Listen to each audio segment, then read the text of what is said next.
Folks, Black Star Network is here. Hold no punches! I'm real revolutionary right now. Support this man, Black Media. He makes sure that our stories are told. Thank you for being the voice of Black America, Roland. Stay black. I love y'all. All momentum we have now, we have to keep this going The video looks phenomenal. See, there's a difference between Black Star Network and Black-owned media and something like CNN. You can't be Black-owned media and be scared. It's time to be smart. Bring your eyeballs home. You dig?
Today's Monday, July 15, 2024. Coming up on Roland Martin Unfiltered, streaming live on the Black Star Network, Donald Trump has picked his VP candidate, Ohio Senator JD Vance, a hypocritical, lying, anti-female MAGA Republican. We'll tell you more about that. Also, a corrupt federal judge in Florida has dismissed charges against Donald Trump in his documents case. We'll discuss that as well. Lots to break down on today's episode of Roland Martin Unfiltered on the Black Star Network. It's time to bring the funk. Let's go. He's got it. Whatever the biz, he's on it. Whatever it is, he's got the scoop, the fact, the find. And when it breaks, he's right on time and it's rolling. Best believe he's knowing. Putting it down from sports to news to politics. With entertainment just for kicks, he's rolling. It's on go, roll, roll, y'all. It's Roland Martin, yeah. Rolling with Roland now. He's funk, he's fresh, he's real, the best, you know he's Roland Martin now.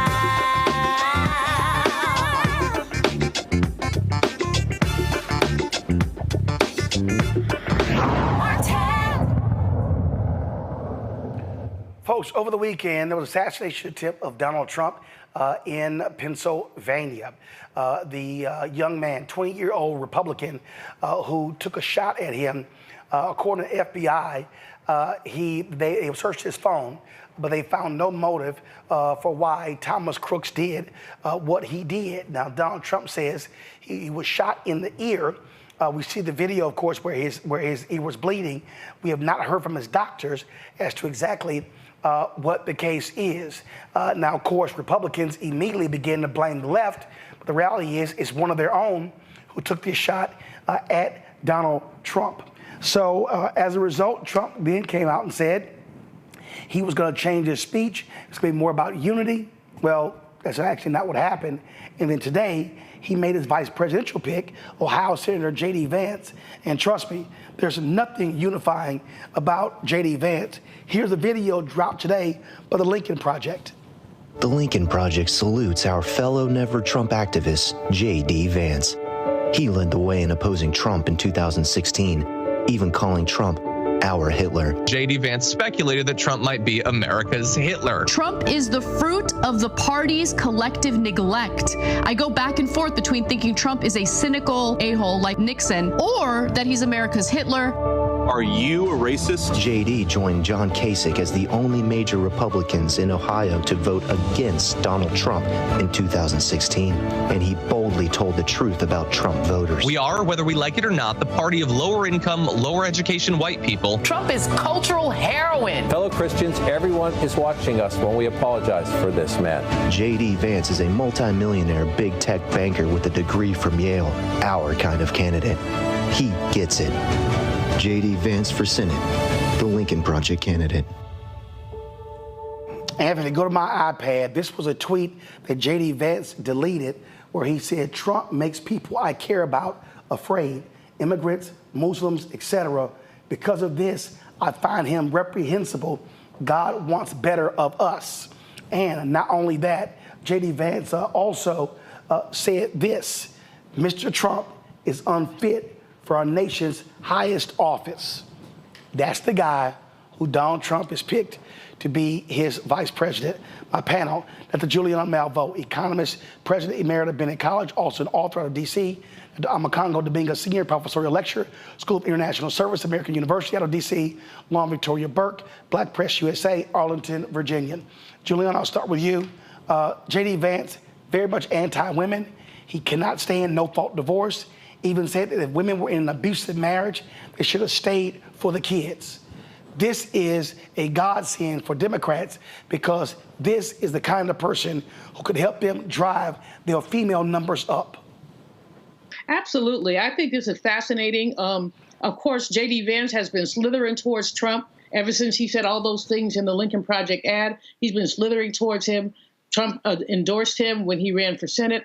And so here we are. I think ideologically, he's most closely aligned with Mr. Trump.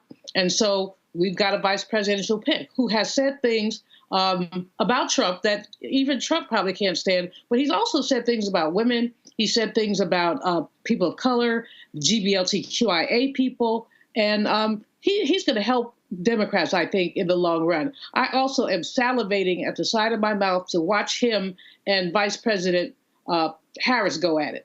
I mean, she will slice and dice him and serve him on a bed of lettuce, literally. He's a smart man. I mean, to Yale, that doesn't mean anything. So did Clarence Thomas. But I mean, he's not a stupid man. And his book, Hillbilly Elegy, is an interesting book. Reverend William Barber says he doesn't tell the truth in the book. And I'm not surprised at that. That makes him even more closely aligned to Mr. Trump than we've said. But what he's done, Mr. Trump has reinforced, he's trying to slide to the middle with his reform platform, but then to pick this man is really to go all the way back to the right, and people know it. And they can lie their way out of it or try to lie their way out of it. People know what's going on here. Here you have a 39-year-old U.S. senator. He's only been there 2 years, Omakongo. And so I don't want to hear anything from any Republican calling Vice President Kamala Harris unqualified because this man has a very, very thin resume. Absolutely. And this idea of being ready from day one, this man has no ability to do that. But they will use it, and they want to talk about, Kamala Harris being a DEI hire and now look at her extensive background. And we have to continually call that out just on the experience aspect alone that you bring up, Roland. But there's some other things that people need to be taking away from this. So you got the experience factor. He's inexperienced.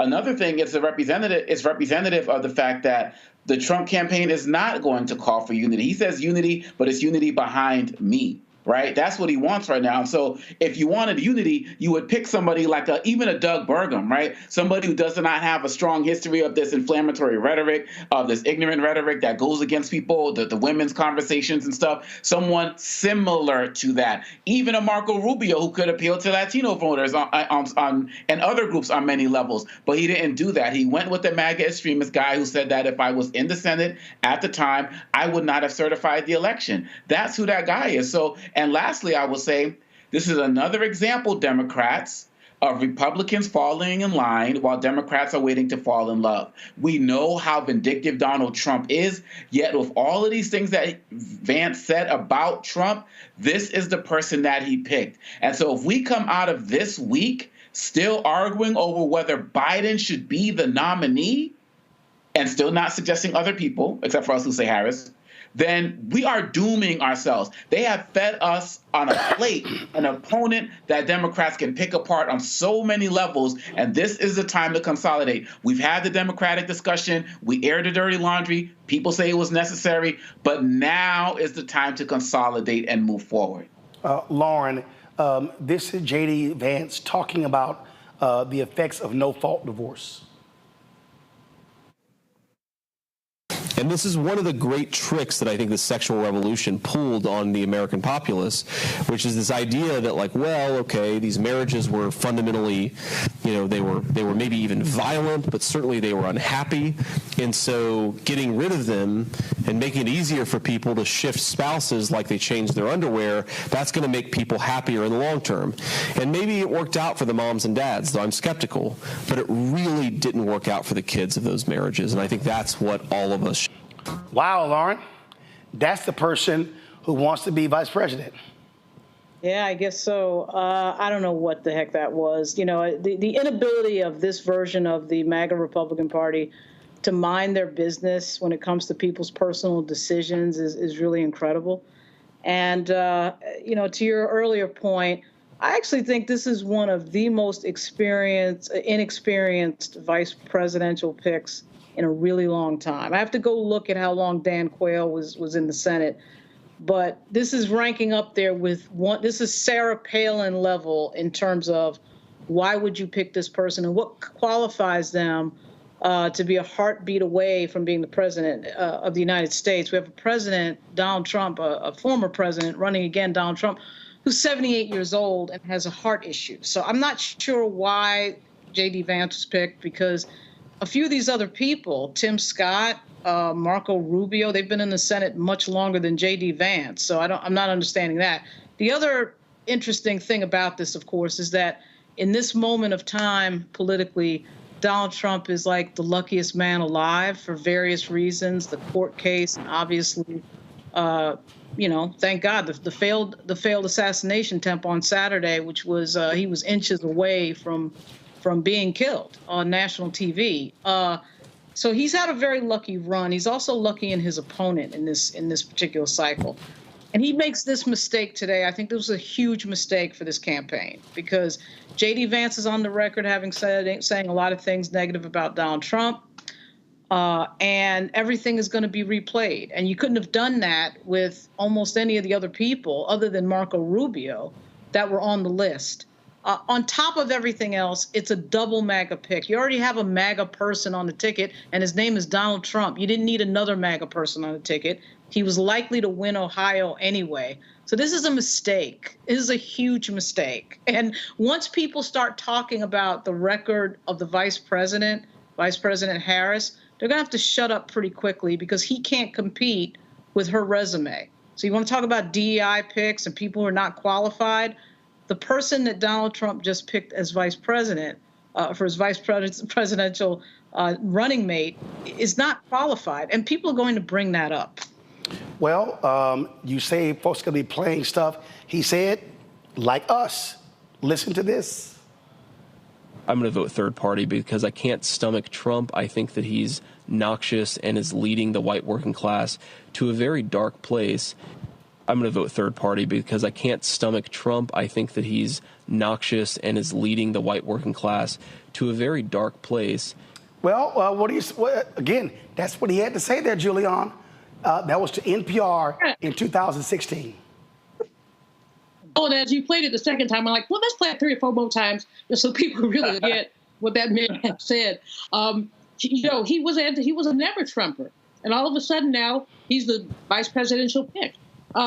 Pundits, all kind of folks, Roland Martin, you got plenty of fodder here on JD Vance, and that's a good thing. Because in addition to, I think Lauren's point is very well taken about him being the least qualified. I think Dan Quayle may have been, this was the least, now he's the second least. But his qualifications are skimpy.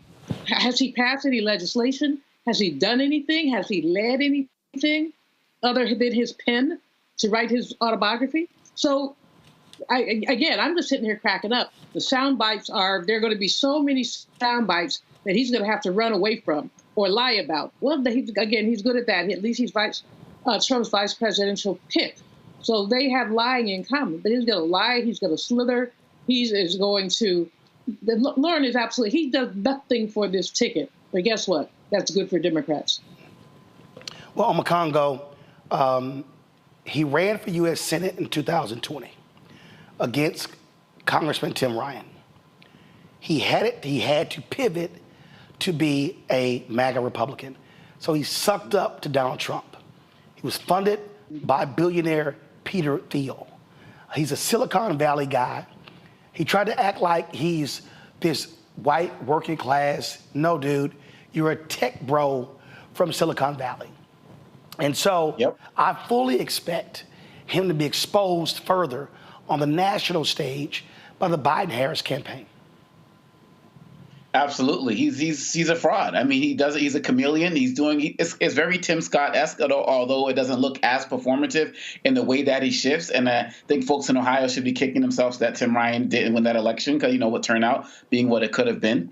But the fact of the matter is, every single step, there is nothing consistent about this individual. But hey, there's nothing consistent about Trump. And this solidifies the fact that this is Trump's party from top to bottom. Mike Pence ain't there at the convention because people still call for him to be assassinated, to be quite frank with it. And, this was the part, was it Don Jr. who said, Trump is the greatest Republican president in history? Well, the greatest Republican president used to be Lincoln and Reagan, right? But these are the guys that they're talking about now. So the party is 100% MAGA from top to bottom. All of the dissenters have been completely pushed out. And the sooner we get a grips on that, and the sooner we can start to actually focus on his record. I mean, just that the one about divorce alone it's there, and there's so much of it. Doesn't believe in abortion in any way, shape, or form. And they asked, someone at the RNC chair today, what's the Republican? What are we going to do as it relates to the abortion? And they said whatever Trump wants. But whatever Trump wants is contradictory to what Vance said. And so again, they're hypocritical. They're doing anything for power, and they are showing that they are not interested in unity. They have gone with the white, male, ultra MAGA candidate. He's more MAGA than Trump, Roland.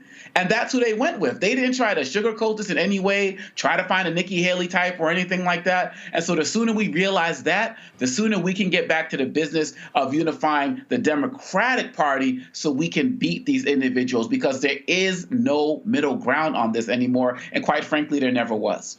Lauren, I can't wait to see the immigration conversation, considering, go to my iPad, JD Vance's wife is the daughter of Indian immigrants. Yeah, they'll ignore that and pretend it doesn't exist, or I don't know what they're going to do with that. I'm really actually surprised that he picked JD Vance. I really am. I was very surprised, because they were sort of on a little bit of a trajectory to make sort of a change here. There's some interviews that Donald Trump did on his way from New Jersey to Milwaukee. He had two interviews, one with the Examiner, the other with the New York Post, in which it sounded like, to me, he was a little bit shaken up, actually, from what happened on Saturday, which one could expect that would be the case. You have a near-death experience, so now he's talking about unity. So now they're talking about unity on the floor of the convention in Milwaukee. So you then answer that by picking somebody that is not a uniting unity type of figure. You're picking a MAGA Republican who's more MAGA than Trump, and that is true. He is more MAGA than Trump.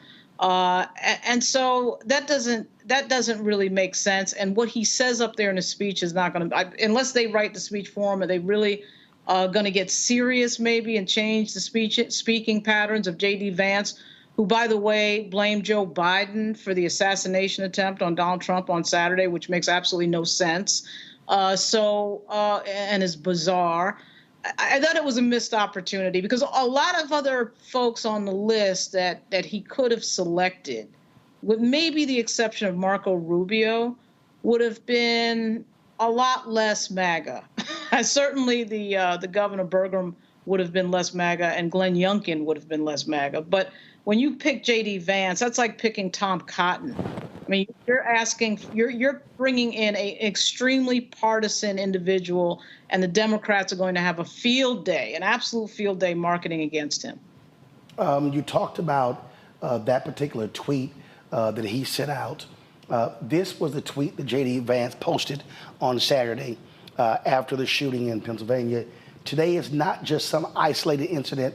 The central premise of the Biden campaign is that President Donald Trump is an authoritarian fascist who must be stopped at all costs. That rhetoric led directly to President Trump's attempted assassination. Total got 18 million views on Twitter. Total BS Julian, because we know a right-wing Republican is the one who fired those shots. Oh, absolutely. These people, but, why tell the truth when a lie will do? I mean, they're trying to, this young man, there's a contribution in his name, but his daddy has the same name as does his grandfather, for $15 or some Democratic voter turnout group. So they're trying to say he's a Democrat. Well, first of all, $15. Secondly, do the math. The guy he's 20 now. So when this contribution was made, he was like 18, 17. So, see, I mean, it just doesn't hold up, and it's just not logical. But they'll do anything to try to smear the Biden-Harris campaign. And so JD Vance's language is inconsistent with Mr. Trump's plea for unity, inconsistent with everything we know about this shooting. It looks like this kid was a Lone Ranger. He didn't have any help. Quite frankly, without appearing to be silly. I mean, I had lunch with some sisters today, and we were all talking about, could this have been staged? That's a conspiracy theory. I don't necessarily believe in them, but this just seemed to be a little too convenient in so many ways. But again, JD Vance is going to put out incendiary rhetoric. He's going to try to blame Mr. Biden, President Biden, for this, and people just have to push back. The only problem is we've got this network called Fox, and they're going to be all over it. And there are some people who don't watch anything but Fox. They watch Fox and they're on X. And so, again, the bifurcation in the media is problematic unless there are ways to get people to essentially expand their horizons and look at other things. Hold tight 1 second. I got to go to a break. We come back. We're going to talk about some poll numbers. We're showing Biden-Harris down in several states compared to the Democrats who are running for the United States Senate. We're going to explain what's going on there. You're watching Roland Martin Unfiltered on the Black Star Network. Coming soon to the Black Star Network. I still have my NFL contract in my house. Having a case. It's 4 of them for my 4-year contract. I got a $600,000 signing bonus. My base salary for that first year was $150,000. Matter of fact, $150,000. $150,000. That's what I made. $150,000. Now think about it. My signing bonus was a forgivable loan, supposedly. When I got traded to the Colts, they made me pay back my signing bonus to them. I had to give them their $600,000 back. Wow. Yeah, I was so pissed. Because, I try to be a man of my word. I'm like, you, I'll give you your money back. Even though I know I earned that money, right. I gave them their money back. I gave them their $600,000 back. But yet, I was this malcontent. I was a bad guy. I'm about the money. It wasn't about the money. It was about doing right. Because I looked at, because you look at contract. Look at John Edwards. John Edwards was making $1 million, $800,000. I was making $150,000. I was doing everything. And I'm like, but yet I was, I got so many letters, so I just play for free and all that kind of stuff. You don't forget that kind of stuff. Right. That stuff is hurtful.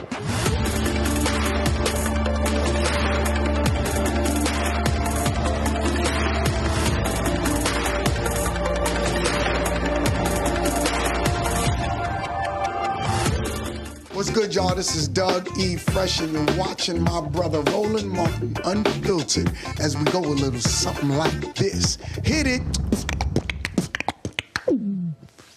It's real.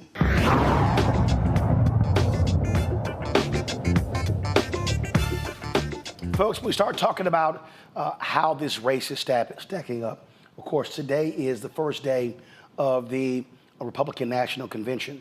But when you look at polling data, and let me be very clear, a lot of this polling data is totally jacked up because of how black people are underrepresented. But I want to show you something that I found to be interesting. This is a YouGov poll. It shows that in Wisconsin, Trump is up 5 over Biden, yet the Democratic senator is up 7 against her opponent. In Nevada, Trump's up 4, but the Democratic senator is up 7. In Arizona, Trump's up 7, but the Democratic senator, the person who's running for Democratic U.S. Senate, is up 7. Pennsylvania, Trump up 3, but the Democratic senator, Casey's, up 12. In Michigan, Trump's up 2, but the Democratic nominee for U.S. Senate is up 9. Omakongo, here's what I think is going on here. There's no way in the world There's no way in the world you can say that this is going to be split ticket voting. You cannot convince me that Democratic person for United States Senate, up 7, up 7, up 7, up 12, up 9, that those folks are not going to vote for Biden. Here's what I believe is happening, because we saw it in 2020. In 2020, during the primary, people said, Biden's too old. We want somebody else. Well, there were 15 people running. And people went, damn, Biden. Yeah. We got to the fall. Folks like, man, I wish we had somebody else. I wish we had somebody else. I wish we had somebody else. Biden's too old. When they got down to the final two, it was Biden, Trump. They said, Biden. I believe all of this year, Biden's too old. I wish we had somebody else. I wish we had somebody else. I think what's going to happen, we're going to get to start voting, and they're going to see Biden, Trump, and they're going to break for Biden. I do not believe this level of disparity actually exists. That's why I believe Biden-Harris will win in November. Absolutely. And this is only going to make it better as it relates to them choosing JD Vance. Once more, his comments start to get recirculated. And I'm glad, like how we do on this show, we don't spend a lot of attention to the polls, but we use them in like context like you're doing. Because one of the things that is not being reported on many of these networks that are obsessed with polls and these shows is that in many of these polls, like 90+% of people who are polled who say Biden's too old they say they will vote for him if he remains on the ticket. And that is an important point to make. They are not saying, I'm not voting for him. They're saying, I like my local candidate, my state candidate more, like we talked about with Gallego in Arizona and the like. But they are not saying that they will not vote for him. And so like you said, Roland, the one of the choices that people have this electoral cycle is also the couch, staying home. But if they are getting off the couch to go and vote for their guy, they are going to vote for Biden as well. That's damn near factual. Like, how could they not? Even Biden talked about the fact that when he was running for office, different offices in Delaware throughout his career, he didn't have like endorsements from presidents all of the time. And there were times where he polled higher than the presidents in his home state. And so he won elections without them. And so I believe that if people are going to report these polls, they need to be fully accurate as it relates to them. And I have not seen a single poll or a single report about a poll that said that, one, people think Biden is too old, and two, if it comes down to Biden versus Trump, they will not vote for Biden. And that's an important part of the story that needs to be told as well. Lauren, Chris Toller of the Black Voter Project tweeted this. He said, as an example of bad black polling, both the Pennsylvania and Michigan sample have 100 black respondents each. In Michigan, black support for Trump is 11%. In Virginia, it's 21%. He said, feel free to try and offer regional explanations as to why twice as many black Virginians plan to vote for Trump. I'll wait. The point that he makes is, in many of these polls, black people are being undercounted. And of the black folks being counted are individuals who are not regular voters, folks who did not vote in 2020. Those are people who are less likely to actually vote in November. So what he's saying is, and others have said, and the Black Pack poll showed it, is that as the closer we get through the summer to the fall, you're seeing Biden-Harris's black numbers increase and Latino numbers increase. That's playing a large reason why his polling numbers are so low. Your thoughts? I don't know. I have seen now several polls that have done this. And in fact, in Virginia, Virginia Commonwealth University is apparently going to have another one that does this, where they have Trump up by 3, and then they have in the Senate race between Democrat Tim Kaine, the incumbent, and Hung Cao, it's supposed to be like 10-point difference. Now, why would you have that in a 20% black state? And, when I look at some of the other black folks that are running, For the Senate, Hill Harper, in some of the states that really matter, like Michigan, against Justin Amash, things like that. You see these disparities. I do think it is the result of black folks not being polled. Even though I got to tell you, on my phone, on my cell phone, I'm getting like all the time some text message is trying to poll me, but I don't consider myself a normal, average, everyday person that's just out there, minding their own business.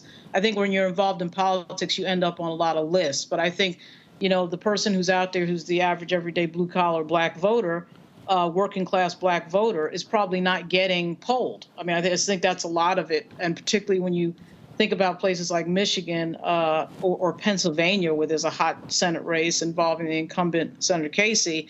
There shouldn't be a difference. Now, to your earlier point with regard to the Senate races helping out Biden or something like that, what I hear generally from people is that if there is a problem with the top of the ticket, what people generally do when they go in the voting booth is they will, choose the top of the ticket, and whatever the party is that they choose for the top of the ticket, they're going down usually on the same side. There's not a whole lot of crossing back and forth.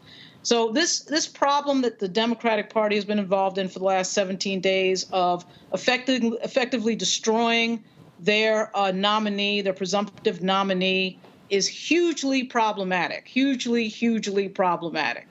And they are playing with fire, particularly in these states of Wisconsin and Michigan and Pennsylvania. So people usually stick with the side they're voting for, and they go all the way down. And so I don't know why there would be a disparity in the polls. Well, Julian, that's why it was idiotic what Democrats did the last couple of weeks, because I get it. It was an awful debate performance. But every time you talk to somebody, they couldn't name a candidate. They couldn't get around the infrastructure problem. They couldn't get around the money problem. And so and when you kept looking at the polls, you saw it was in the margin of error. And you're talking about it's July. So it was just nonsensical to spend 17 days trashing your own candidate when you should have been directing everything at that liar, Donald Trump. Well, I forgot who said, I don't belong to an organized party. I'm a Democrat. But there you have it. I mean, Democrats basically like to fight, but we like to fight each other more than we like to fight Republicans. And that's what we saw going on. I mean, there is no get around Biden. He is the nominee. There's no getting around Biden. So we all need to, if you don't want Trump, then you have to want Biden. It's a binary choice. And I don't understand. I mean, you've heard a lot from a lot of people. Let's have a fake primary. There are all these theories. None of these theories make any sense. It is July. It's mid-July. It's 1 month until the Democratic convention. There is nothing that's going to happen to move Biden from that ticket unless he chooses to move himself, which we all know he's not going to do. Given that, it makes sense to rally around him. It makes sense to support him and to support those Democratic Senate candidates, because it's not just Biden, it's all the House and the Senate. And so basically every time this Biden, we shoot ourselves in the foot because Trump gets in, no different. Republicans get in, and where does that leave us? JD Vance told you where he would leave women. He's already been very clear about that. Trump has told you with his, now he claims that 2025 is not his. Just look at the authors for that thing, and many of them are his former cabinet members, Ben Carson, et cetera, et cetera, et cetera. So he's told you what he's going to do. JD Vance has told you what he's going to do. The question to Democrats has got to be, what you going to do?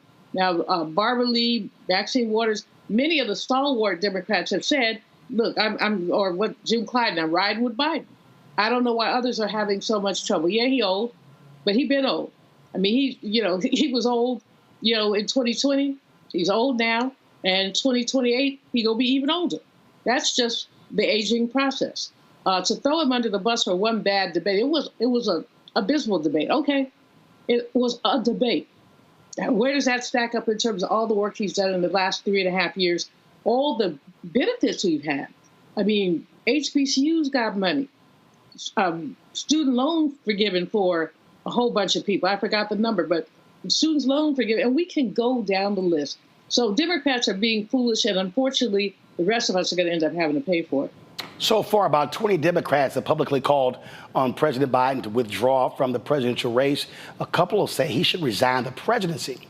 Well, the folks at Black Voters Matter released their own statement calling such a decision reckless and short-sighted to change the nominee this late in the process. Joining us right now is the co-founder of Black Voters Matter, Cliff Albright.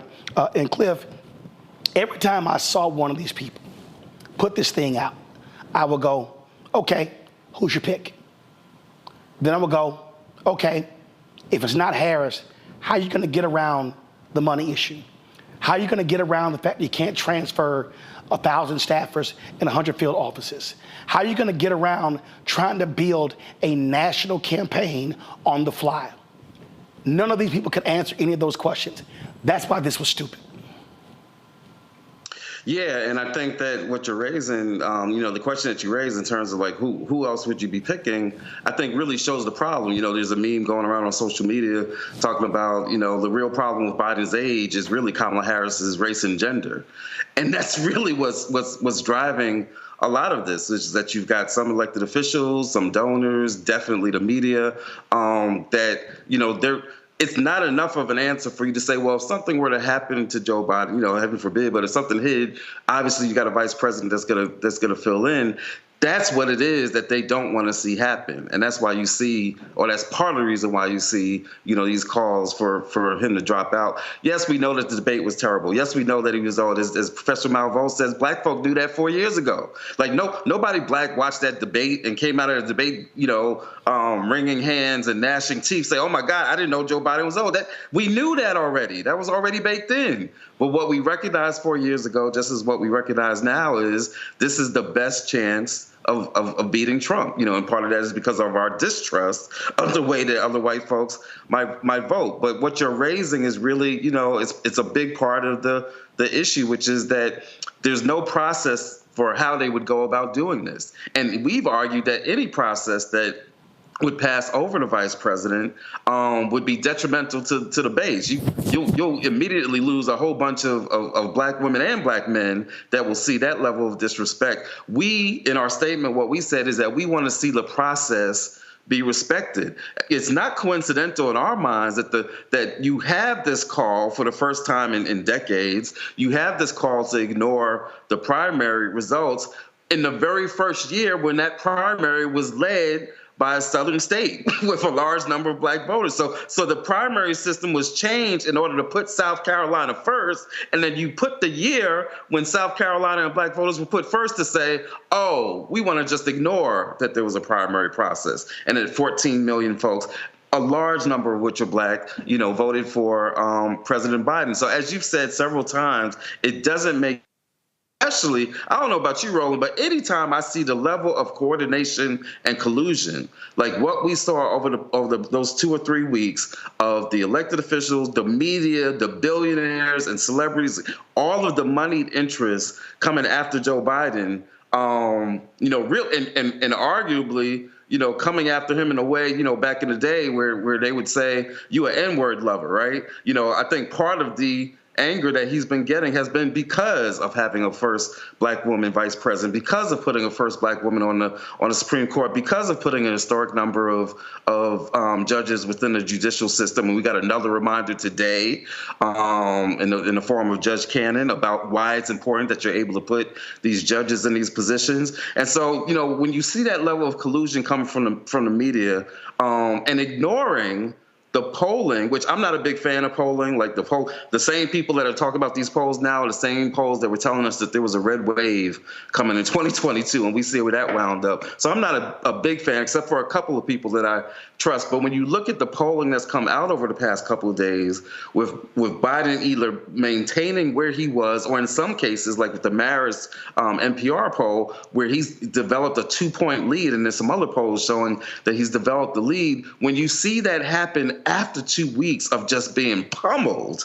by, his own party, and by the media, when you see that, you got to wonder what would the polls look like if for 2 or 3 weeks, instead of focusing on Biden and a debate, they were instead focusing on Project 2025, if they were focusing on Trump and the Epstein files, if they were focusing on these court cases, then what would the polling look like? But instead, we saw the opposite take place. So it's really amazing that he's still at where he's at in those polls. Example here, Nancy, this Politico reported, I'll go to my iPad, Nancy Pelosi thinks Biden will lose and she was working the phones to replace him. I was told point blank that Nancy Pelosi was not in support of Vice President Kamala Harris replacing Biden. So then you got to ask, well, who the hell were you going to get? And again, history shows you the 2 times Democrats replaced their nominee, they lost. Right.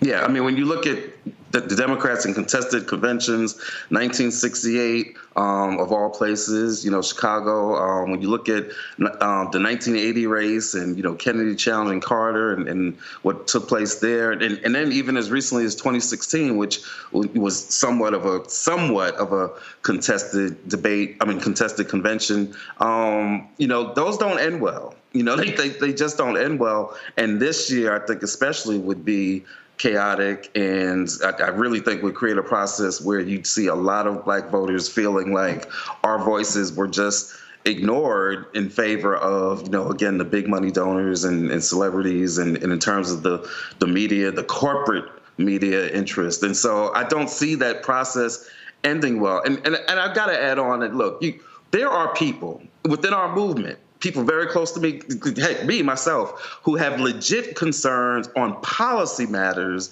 in regards to President Biden, and one policy matter in particular in terms of Gaza. There's a debate that can be had there, right? Like people that favor human rights and all of that. We can have that debate and work out and discuss what would be better, on that issue. What would be better for Palestinians? Would it be Joe Biden, or would it be Trump, who we all know wants to expel Muslims and expel protesters and give Netanyahu a blank check to do whatever the heck he wants to do in Israel? But that can be a discussion. That's different from this discussion that we've seen in the media over the past 2 weeks, which has been focused on just his age, on just the debate, on just the polling. Oh, Lord. I hope I'm still there. But you're here. You're here. That's a different kind of debate. So it's fair game to talk about like real policies. What do we want more? What is the agenda? What was done well? What wasn't done well? Like all that's fair game, right? But this thing that we've been seeing play out in the media, that's been something that we all should be very concerned about, because again, a lot of it is driven by, again, not just President Biden's age, but the nature of VP Harris as the vice president. Cliff, y'all are out there, you're going door to door. We had Adrienne Shropshire of Black Pack, and she talked about what they are hearing from folks door to door. And what she said is, and it looks, y'all are a nonpartisan organization, but the reality is, she said that they are seeing, as days progress, Black voters are going, hey, I'm not jumping up and down about Biden, but I do know there's a binary choice. And folks are making that choice. And I just simply believe one of the reasons you see these polling numbers the way they are is because, one, they're underpolling Black people, but also you're seeing that Black number go up as you go week by week. So it's sort of ludicrous to make an assessment saying, oh, they're guaranteed to lose based on what you see in July as opposed to what it's going to look like in October. No, and that's actually the same thing that I've been saying, that our organization's been saying, to the media ever since January, or even going back to 23, where people were talking to us about the polling and what are Black folks going to do and why is enthusiasm slow and all of that. And we've been saying for the past year now, wait a minute, right? You can't judge anything a year out from the election. As we get closer, as there's more discussions, as people become more and more clear that this is a binary choice for the most part, right? Because I think for a lot of the year, I think there were some of us that still weren't quite believing that the twice impeached, felony convictions, all of that stuff, rapists, some of us weren't really believing that this dude is going to come back and be the nominee. But as we get closer, and again, we've been saying this for a year, that as we get closer to the election, as the reality sets in that this is not a referendum on Biden, that this is a choice between two candidates, as the issues start getting more attention and more discussion, you got people now paying attention to the nature of the economy and what Black unemployment has been, and it's not as low as what we want it to be ever, right? It's always twice of whatever white unemployment is, but the reality is that under this administration, we've had the lowest unemployment ever in history, so that as we get closer to the election and we start getting more information about the reality of the economy, the realities around what this administration, particularly the Department of Justice, has done on police accountability and holding some of these police departments accountable, that the more and more that some of the good story gets out there. And again, it's not a perfect story, but there's a story there to be told. And we've been saying that the more and more that we have these conversations, the more and more that Black media gets resources to put information out there, the more and more that groups like ours and all the others in this ecosystem are able to knock on those doors and make those phone calls and send those text messages, the more that our folks get good information from legit conversations, that the more that you would start to see those polling numbers change. And that's exactly what it is that we've been seeing. This ain't rocket science, y'all. But when you got a bunch of people out there that at the end of the day, and I've said this repeatedly for years, that you've got some Democrats, traditional moderates, whatever you want to call them, establishment, who would rather lose elections than to give way to a progressive Black and brown base, to give way to progressive policies, right? To give way to a president that would pick a Black woman to be his vice president, that there are some Democrats that would rather lose elections. And some of these quotes that we're now seeing coming out in the media are basically saying that, where they're saying, you know what, we're just resolved that we're just going to have another Trump presidency. The only way that you're resolved with that is if you really don't mind that happening. And you've got some people within the establishment that's that position, that they're okay with that happening, because at the end of the day, they don't have as much to lose as what our communities have. George Clooney and them, they don't have as much to lose as what our communities have stake. This isn't a game for us, right? These are our lives. When you look at Project 2025, it's the most marginalized communities, Black folks, brown folks, indigenous folks, women that are going to be feeling the brunt of 2025. You got this dude that he just announced for his vice president, who's out there talking about women should stay in even abusive, violent marriages, right? Because they want to get rid of no fault. Not only do they want to get rid of no fault divorce, they don't even want you to be able to get a divorce even if you're getting abused. This is not a game, right? And there are some people whose lives are going to be more greatly impacted than others. And those are the folks that, to a large extent, in our communities and our conversations, that are saying stay the course, whereas some of the other folks that got that luxury, that have that privilege, they want to play games around having some lottery system to pick the nominee. Last question I have for you before I go to my panel with questions. I believe this 100%. I want to get your take. Do you believe that Project 2025 is going to play a crucial role in driving Black, Latino, and young turnout? Yes. I think the more that we have these conversations, the more that people learn. And shout out to Taraji P. Henson, who did more in 30 seconds at the BET Awards to raise the profile of Project 2025 than most media had done. And shout out to Simone Sanders, who on her show, she had the dude at the Heritage Foundation, who came on, and, some people were critical because we say, well, why do you give them a microphone, right? And sometimes you give them the microphone so that they can expose themselves. And so Simone Sanders on her show was able to do that. That's where the president of Heritage, which for those who don't know, Heritage Foundation is the group that's behind Project 2025.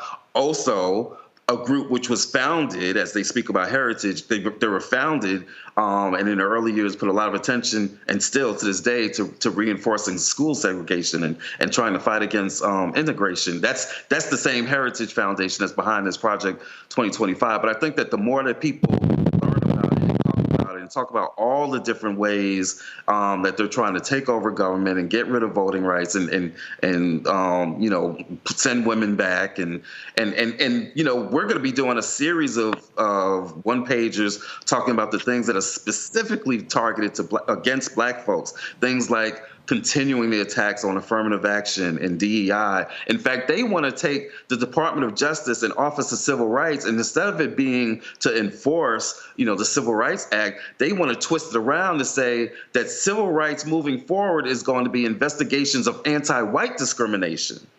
That's what this Department of Justice would become. And so any advances that we've made in terms of civil rights and having the Department of Justice enforce that and implement that would literally be turned around where they would now be criminalizing and investigating any efforts to deal with racial justice. That's part of what's at stake. Environmental protections. They want to get rid of the whole office whose sole job is to deal with environmental racism, right? Think about Flint. Think about Jackson's Water. Think about environmental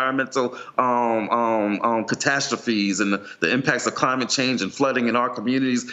They want to get rid of that office, right? They want to get rid of anything that tracks racial conditions, right? Because you can't make a claim that black folks are facing inequities if you're not even tracking the inequities. They want to get rid of all of that. So there's several pieces of this 900-page document that specifically target black folks. And the more and more that we have those conversations, then we believe the more and more that to your point, Roland, that Project 2025, Trump's Project 2025, because we got to make it clear. This is Trump's, and Professor Malveaux was just talking about this. This is Trump's Project 2025. These are his people. These are his former administration, his former advisors, and not just former, but these are people that he is saying that he's going to be bringing back if he were able to get back in. So this is Trump's Project 2025, and we got to remind people of that every opportunity that we get, because it's not a game. And I argue that this part of what this so-called shooting, and that's a whole nother discussion, but part of this, and Black Twitter is going to get to the bottom of it, trust me,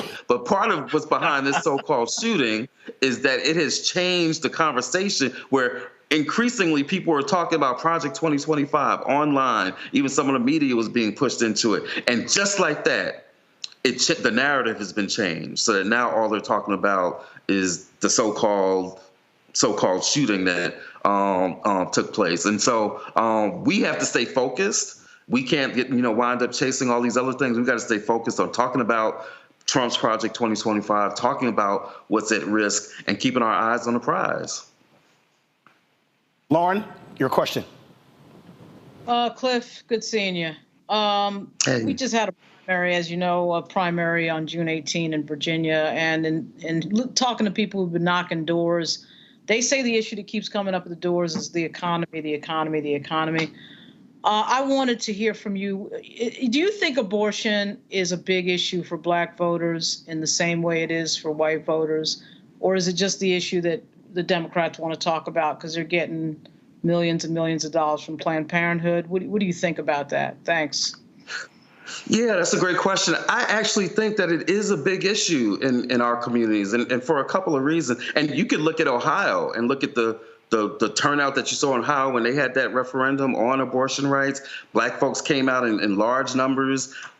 I even saw a poll that said that black men actually voted for the referendum even at an even higher rate than black women. I'm kind of skeptical of that, but there's some evidence that that it's not even just a black woman's issue, that black men, and I think some of the conversations that I've had lots of conversations with brothers that were like, yeah, we got to do something about this. And so I do think that it's a big issue. And part of the reason it's a big issue in our community is because it's a combination of several things, right? It's a combination of the health, it's a combination of the choice issue, like in and of itself, right? It's also a healthcare issue. We know the impact of reproductive justice in terms of like maternal mortality, right? And so for us, it's a health issue. It's also an economic issue. It's not separate from those economic issues that people are very much concerned about. Whether or not you have a child is in part an economic issue. There are certainly economic implications to it. And so for us, and it's a criminal justice issue, because Lord knows that if they start criminalizing, having abortions or trying to travel across lines to do so, who's going to get profiled the most when they're on the highways traveling to do that? And so for us, it's a combination of issues. It's not a standalone issue in and of itself, and that's what we hear a lot when we talk about that issue. But they view it as a wedge issue because you still do have some segments of our community, the deeply religious community that for them that can be a wedge issue. But I think to a large extent, I'm not saying it's more important than the economic, because again, I think that there's connections between them. But I do think that it's a legit issue that folks in our community are talking about. For I will say this here: when they had the Ohio referendum, black men voted in significant numbers for that referendum in Ohio. Julian. First of all, thank you all for the work you do at Black Voters Matter. It's such an important organization, and it's really, really, really important. But everybody's talking about polling. Roland mentioned undersampling, the way that African Americans are undersampled. The other statistical issue is not only the undersampling, but the size of the samples. So we're talking about a poll that has 1,200 people in it and maybe 100 black people. Well, margin of error there is all over the place. Why aren't people talking more about some of these statistical errors as they talk about the flaws in these polls? Yeah, somebody famous once said, figures don't lie, but liars do figure, right? I've taken enough stats classes in my life to know that you can create a sample and sample size and all that to say just about whatever you want to say. But you're exactly right. That New York Times Siena poll that a couple of months ago made a big splash. It was one of the biggest ones that was talking about, black voters, and I think it was like the 5 or 6 swing states that they were looking at and saying it was like 20%.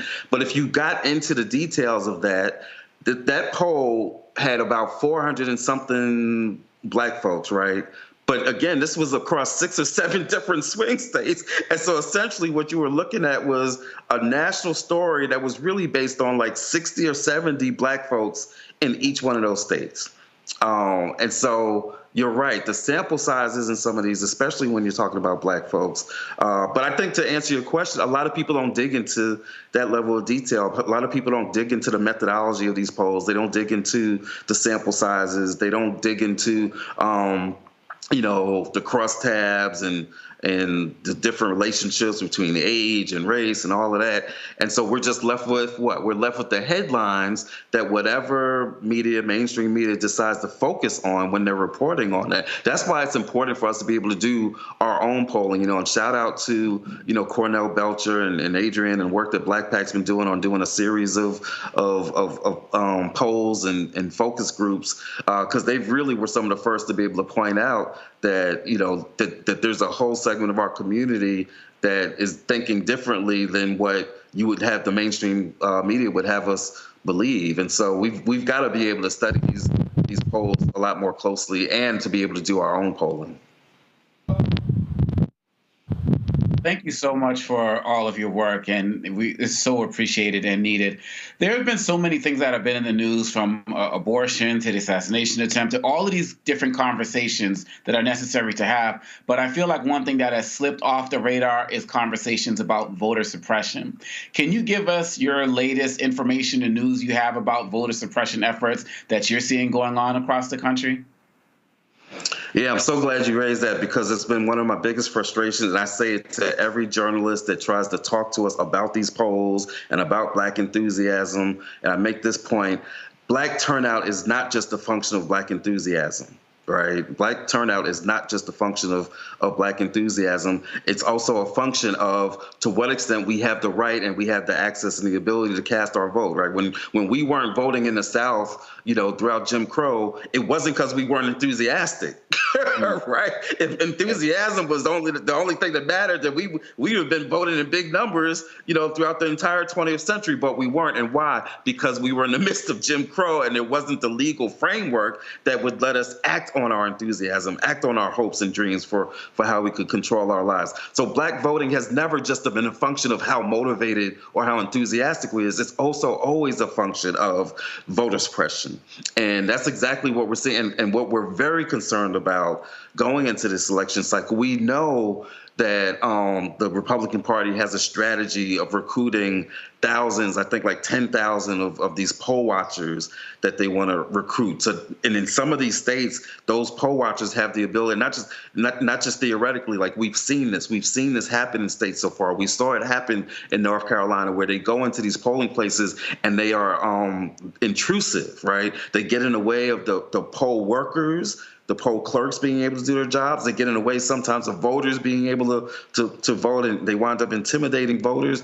And so, excuse me, I think I got whatever Roland got. And so what we've seen happening is that voter suppression continues to be a major problem, and especially in some of these battleground states, in Georgia, in North Carolina, even in states that should be more of a battleground, but part of the reason that they're not is because of the voter suppression. Florida should be a lot more competitive than it is. People look at why did the last Florida election go the way that it went, and they think it's just because Rick DeSantis was possible. No, it's also because Florida passed one of the worst voter suppression laws in the country. And so to answer your question, some of the things that we're seeing are, attacks on every phase of the process. They've made it more difficult to vote by mail. They've attacked drop boxes. They're still reducing the number of polling places. Of course, we know what they do with the photo ID, both for in-person as well as when absentee voting. And the thing that we've been saying for years, and we have got to keep an eye on this, y'all. The thing that we've been saying for years now,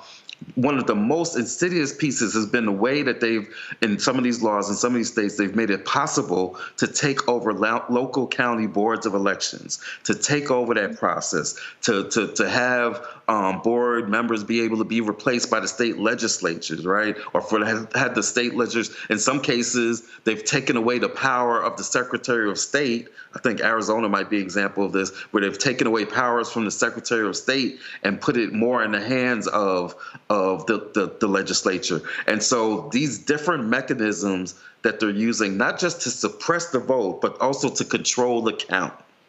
That is something that we have got to keep a very close eye on throughout this election cycle. Cliff, we appreciate it, man. Thank you so very much. All right, thank you, Roland. All right, then, folks, got to go to a break. We come back. We'll continue talking about the campaign coming up. Lots more to discuss. Also, President Joe Biden is, of course, going to be at the NAACP speaking there tomorrow. And so we'll tell you about that as well. Don't forget, support us in what we do. Join the Brina Funk Fan Club. So your check and money order to P.O. Box 57196, Washington, D.C., 20037-0196. Cash App, $RM Unfiltered. PayPal, R Martin Unfiltered. Venmo is RM Unfiltered. Zelle, Roland at RolandSMartin.com. Roland at RolandMartinUnfiltered.com. We'll be right back. Good job, good pay, good life. Would you be willing to walk away from it to achieve real wealth? Well, that's exactly what this woman did. And boy, did it pay off. Once you make the decision that this is the direction that you're going to go in, I do believe that there's power in having a decided heart. Hear her story on The Next Get Wealthy with me, Deborah Owens, America's Wealth Coach, on Black Star Network. Coming up on The Next Black Table, a conversation with Professor Howard W. French on his new book, Born in Blackness, covering 600 years of global African history and helping us understand how the world we know today is a gift from Black people. There could have been no West without Africa and Africa. That's on The Next Black Table with me, Greg Carr, only on the Black Star Network. On the next, A Balanced Life with me, Dr. Jackie. People can't live with them, can't live without them. Our relationships often have more ups and downs than a boardwalk roller coaster, but it doesn't have to be that way. Trust your gut. Whenever your gut is like, this isn't healthy, this isn't right, I don't like the way that I'm being treated. This goes for males and females. Trust your gut, and then whenever that gut feeling comes, have a conversation. Knowing how to grow or when to go, a step-by-step guide on the next A Balanced Life on Black Star Network.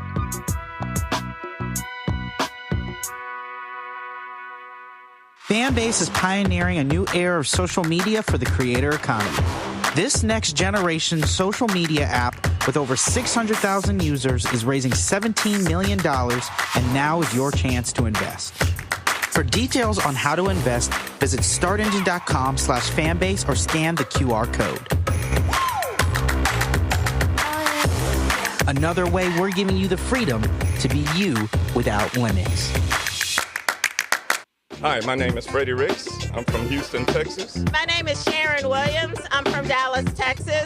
Right now, I'm rolling with Roland Martin, unfiltered, uncut, unplugged, and undamn believable. You hear me?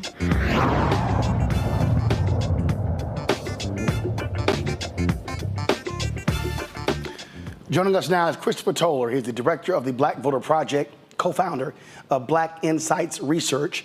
Christopher, glad to have you back on the show.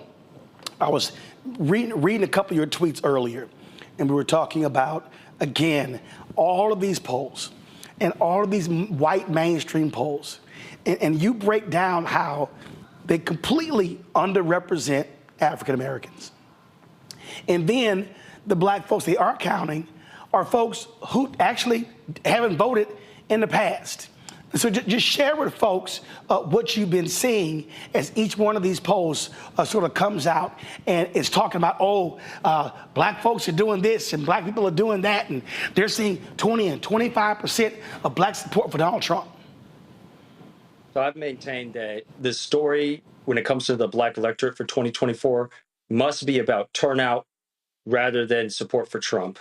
And these mainstream beltway polls that continue to overestimate support for Trump, we're talking, 20 plus, 26, 28% black support for Trump, are doing so mostly based on sample bias and inaccurate and unreliable samples of black folk. On your last segment, they just mentioned, New York Times poll came out today, polling Pennsylvania and Virginia, but within those samples of polls had less than 100 black folk in each state. Therefore, the polling error around that is, 9, 10 percentage points.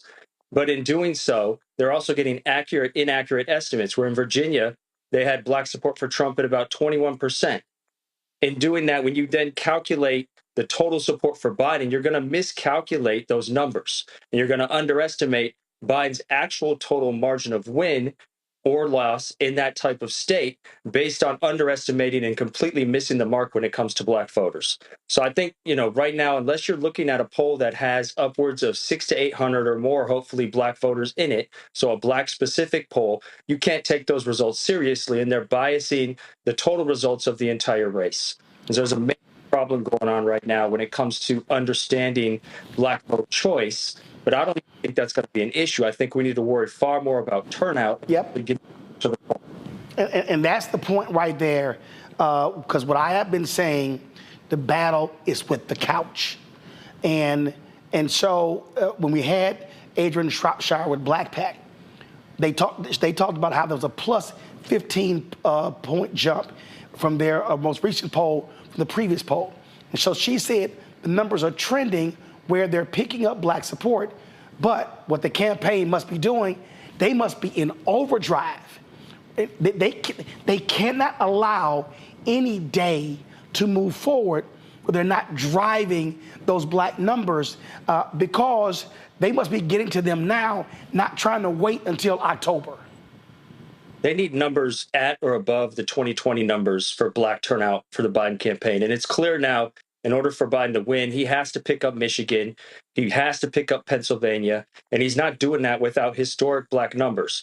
We saw a drop-off in 2016 following Obama. Black voters, in my opinion, didn't really know what to make of the political scene. There wasn't the same excitement. After 4 years of Trump, though, people got to the polls. They changed the electoral map back towards the Democrats. Now, after 4 years of Biden, people have kind of been lulled back into a place where they're not exactly sure what to make of things. They've forgotten in some ways how much of a threat Trump was. A lot of Trump's agenda wasn't able to be executed within those 4 years, but he's coming back for round two. And if Democrats are not hammering home the message that if we don't get out and vote, if black folks don't get out and vote, Trump's going to get back in and get to finish the work that he started, they're not going to pull it off, right? They're not going to win those states. Black voters won't go to the polls. And I wanted to point something out. I think there's been a lot of talk that, Biden's been trying to sell himself, trying to make a case based on his policy agenda. The data that I have suggests that's not going to cut it, right? When we look at things such as student loan support, black support for student loan forgiveness is at 63%. But amongst those low propensity voters, those that are probably or maybe likely to vote, it drops all the way down to 57% and 47%. And so you're going to have to move those people based on a policy argument from somewhat supporting student loan forgiveness to highly supporting it, to get them into that certain to vote category, to get them at that same level of support. That's going to be really tough to do, especially in a couple of months. The argument has to be based on Trump, has to be based on the threat that Trump is, and the focus on what Trump, MAGA, and now Project 2025 represent to the Black community in the future. So do you believe that, okay, so if you can't drive a policy argument, is Project 2025 the gateway to reach those voters? Absolutely. I think, the jury's still out on how much people actually recognize and know about Project 2025.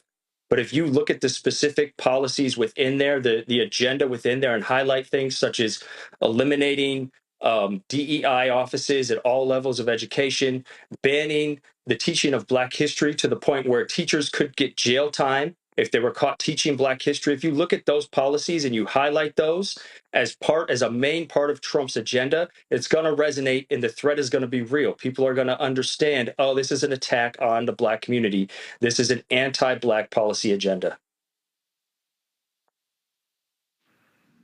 And Omakongo, you first. I really appreciate the work that you're doing, because this is what so many of us who are not pollsters talk about as it relates to the vibes we get as it relates to what the Black community is thinking. My question is, do you feel like there are other issues outside of Project 2025 that will resonate with these low propensity voters? And I mean, we understand that everything in there affects us directly, but are there other catchphrases that work with them, like voter suppression or, those types of things that you feel like Democrats are missing as it relates to getting their attention? I think there's a number of policy issues that can resonate, and that will especially resonate with low propensity voters. The trick is Democrats have to find a way to highlight the racial threat that the policy represents. So the specific threat that the policy represents to the Black community. You can't just talk about abortion generally. You have to talk about how abortion is going to disproportionately affect the Black community and continue to increase maternal mortality rates that are already exponentially higher for Black women. You have to make these threats very specific to the Black community, but you could do that on a number of different policy levels when thinking about the attack on education, the attack on reproductive rights, and especially the attack on voting rights, right? All of these things are policy agenda items that Biden has tried to put forth, but has, done so with very little success because of Republican opposition. And so you need to move to the other side of the coin. I've been arguing they've needed to do this for years now, right? To move away from trying to emphasize what we're going to do for you, because that's going to be very difficult in this polarized environment, and really discuss how we need to kind of hold face and make sure that we're not giving up any more ground to the Republican agenda. Julian? Well, first of all, thank you so much for the work that you're doing and for lifting up some of these issues. President Biden is going to be speaking to the NAACP and also to Los Unidos this week. What can he say to them that will energize? I mean, I think that Cliff made a good point in the last segment. People are not energized. Republicans are very energized. Democrats are not. What can he say to energize our base? I think if Biden really wants to energize the Black community, he needs to highly emphasize how Trump not only brings in a racist anti-Black policy agenda, but also allows for sort of society and culture in America to embrace that to a different level, right? It's hard to forget how months after Trump was inaugurated in 2016, there were white supremacist marches all across the country, namely at the University of Virginia, right? Tiki torch marches, very much in line with white supremacist movements of the past. Those are the types of things that Biden has to point out. Biden has to point out how the country will be less safe for Black Americans, how parts of Trump's agenda want to increase policing, want to make it so that police will not receive funding unless they stop and frisk, right? There's just so much there that needs to be highlighted within Trump's agenda, rather than trying to sell Black voters on how great the Democrats are right now. It's very clear, especially since the debates, that many voters, even Black voters, have soured on Biden and the Democratic Party. And there's sort of an unclear path path forward. And so in addition to highlighting all of these things, Biden also needs to make clear that if Black people ever want to see continued Black representation, especially at the presidential level or at the congressional level in some of these states that are trying to push voter suppression, they have to keep Trump out the White House. They have to keep him from continuing to nominate justices to the Supreme Court that are suppressing votes, that are rolling back civil rights legislation from the last generation in the last few decades. Lauren. Chris, so you said that to Dr. Malveau's question, you know, what can the president do to energize Black voters? And your answer is very well taken, to remind them of the obvious problems with Donald Trump when it comes to the issues that disproportionately impact Black communities and the racial animus, and of course the white grievance campaign that Trump is primarily running. I'm sure you know that a lot of these Democrats who are in control of the party, the consultant class, a lot of them are listening to Jim Carville, who's been telling them to do the exact opposite of what you're suggesting, which means that, you know, everything is this fear of bringing up anything involving policy that would disproportionately assist Black folks for fear that you're going to tick off white voters, which makes no sense because those white voters are probably not voting for you anyway. Is there any way around that? I mean, I don't see anybody doing that at all. And I was actually at a Trump rally on June 28 in Chesapeake, Virginia. And to say that that side is energized would be a massive understatement. And that is because Trump plays to the base, as he did today, picking JD Vance. The Democrats don't do that. And so I guess what I'm asking you is, I mean, do you think that's ever going to change? They're clearly listening to Jim Carville, and they have been for years. Do you think there's any chance that's going to change?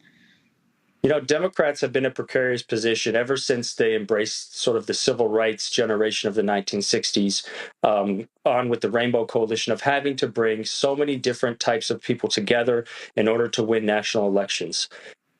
What we find right now, though, is that we are polarized to a point where you're not going to be able to make very convincing arguments to people who have already made their minds up.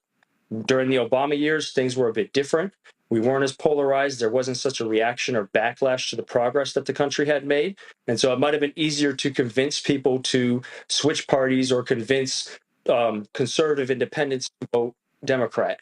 That's not the case anymore. And so Biden absolutely must play to the base, because the base is what's going to bring him home in these swing states, in these battleground states, where he needs 2 to 3 points to make up ground and actually win, right? Where he needs that extra 100,000 votes to cross the finish line.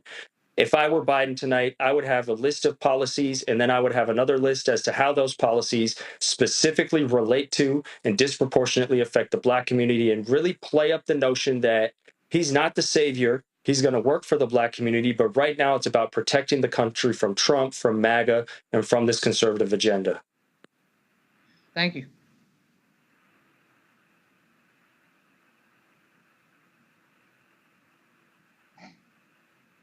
Chris, we appreciate it. We'll keep studying these numbers and breaking it down. Thanks a lot. Thank you so much. All right, folks, got to go to the break. We'll be right back on Roland Martin Unfiltered, the Black Star Network. Yeah, thank you. Hatred on the streets, a horrific scene, a white nationalist rally that descended into deadly violence. White people are losing their damn minds. As an angry pro-Trump mob storms the U.S. Capitol, we're about to see the rise of what I call white minority resistance. We have seen white folks in this country who simply cannot tolerate Black folks voting. I think what we're seeing is the inevitable result of violent denial. This is part of American history. Every time that people of color have made progress, whether real or symbolic, there has been what Carol Anderson at Emory University calls white rage as a backlash. This is the rise of the Proud Boys and the Boogaloo Boys. America, there's going to be more of this. Here's all the Proud Boys, guys. This country is getting increasingly racist in its behaviors and its attitudes because of the fear of white people. The fear that they're taking our jobs, they're taking our resources, they're taking our women. This is white fear.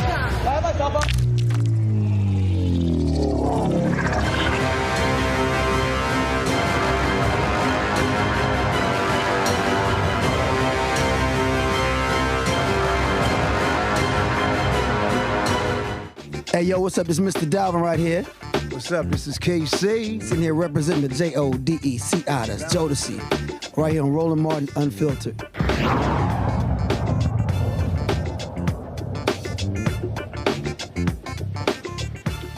A federal judge temporarily blocks part of a Georgia law restricting organizations from helping people pay bail so they can be released while their criminal cases are pending.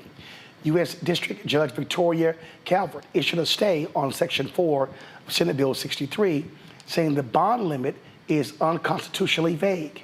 Last month, we told you about the Bail Project, a national nonprofit that helps thousands of low-income people post bond. The law forced it to close its Atlanta branch.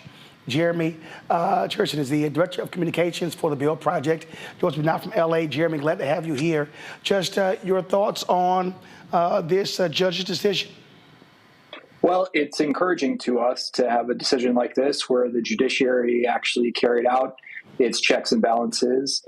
And we're encouraged by the ruling. We want to continue to monitor the case over the long term to make sure that this becomes permanent. But it's good to see that the judges recognize the irreparable harm that the implementation of this law would create if it went forward. And what I always keep telling people when it comes to elections, this is what happens when you focus on federal judges. This is why federal judges matter. Indeed. I mean, we're a 501c3 nonprofit, so I have to be careful about the politics. But again, when policymaking overreach occurs, it's important that the judiciary is there to take stock of what's taken place and determine whether what is taking place at the state legislature is constitutional or not. In this case, the judge seems to believe that there might be reason to believe that this has violated some constitutional provisions. Well, again, I mean, from a 501c3 standpoint, you can't endorse candidates, but certainly you want judges that care about civil rights, that care about the folks who are accused, and not just prosecutors. And so I keep telling people why these things matter. You can't ignore the reality of who appoints federal judges and who votes and approves or denies federal judges.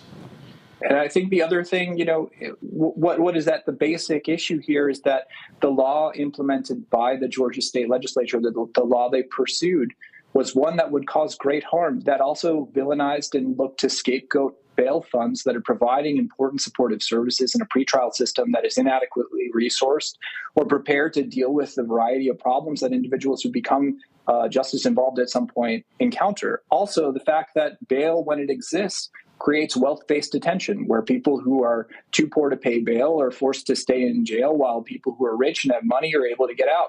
And that's not justice, and I think we've been trying to make that point for a long time. It's unfortunate that the Georgia legislature has been pursuing a different tack. There are a myriad of other ways that pretrial reform can take place, and it doesn't require expanding the provisions or the situations in which cash bail is required to be set, or deciding to attack charitable bail funds. Again, there's plenty of reason to believe that in Georgia, this is retaliation for the involvement of bail funds in protests against the movement to build the police training facility that was known as Cop City.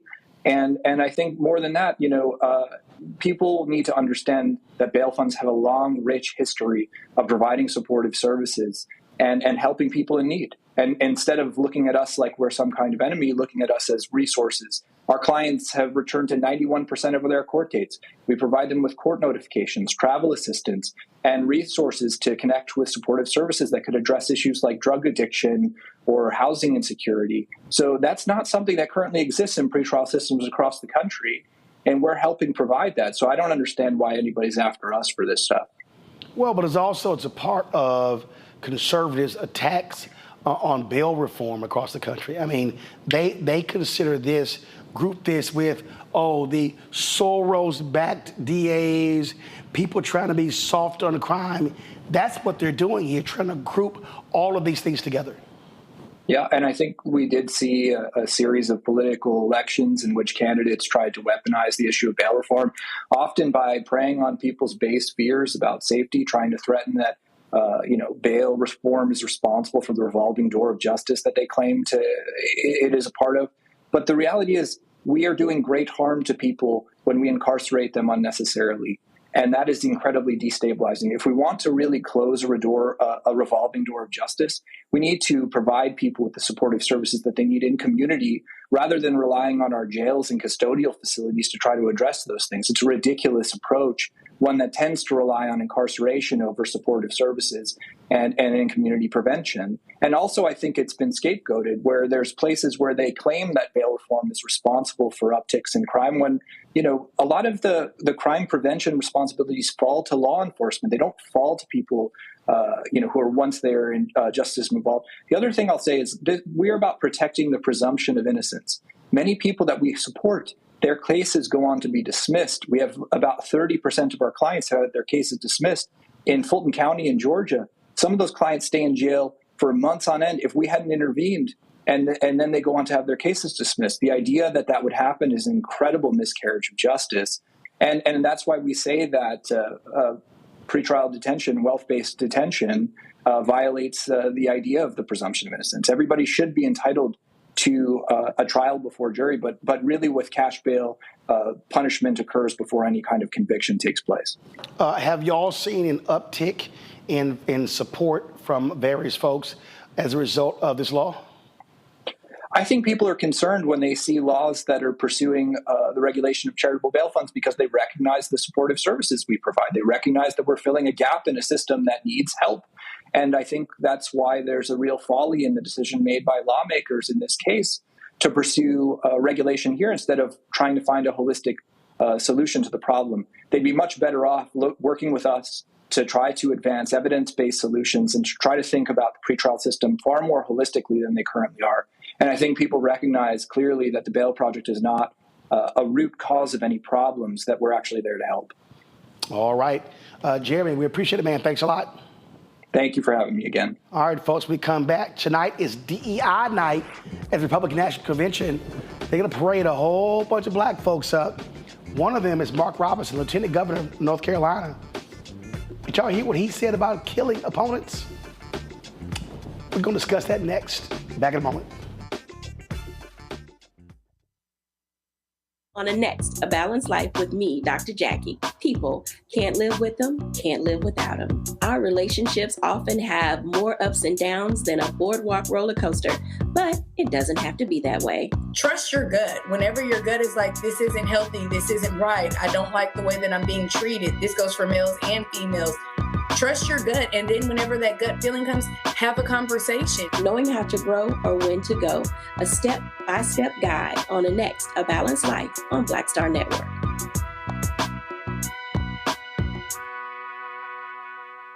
When you talk about blackness and what happens in black culture, we're about covering these things that matter to us, speaking to our issues and concerns. This is a genuine people-powered movement. There's a lot of stuff that we're not getting. You get it, and you spread the word. We wish to plead our own cause. Too long have others spoken for us. We cannot tell our own story if we can't pay for it. This is about covering us. Invest in black-owned media. Your dollars matter.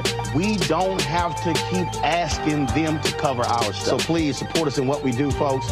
We want to hit 2,000 people, $50 this month, raise $100,000. We're behind 100,000, so we want to hit that. Y'all money makes this possible. Check some money orders. Go to P.O. Box 57196, Washington, D.C. 20037-0196. The Cash App is $RM Unfiltered. PayPal is R Martin Unfiltered. Venmo is RM Unfiltered. Zelle is Roland at RolandSMartin.com. My name is Lena Charles, and I'm from Opelousas, Louisiana. Yes, that is Zydeco capital of the world. My name is Margaret Chappelle. I'm from Dallas, Texas, representing the Urban Trivia Game. It's me, Sherry Shepherd, and you know what you watch. Roland Martin on Unfiltered.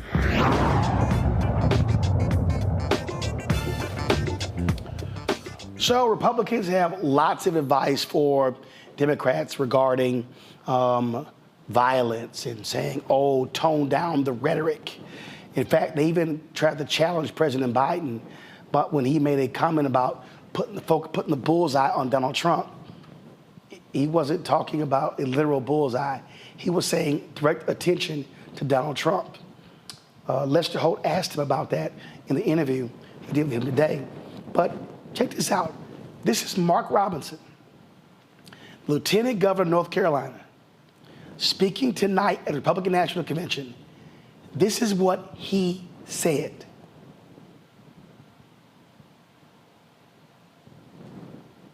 You know, it was a time when we used to meet evil on the battlefield, and guess what we did to it? We killed it. We didn't quibble about it. We didn't argue about it. We didn't fight about it. We killed it.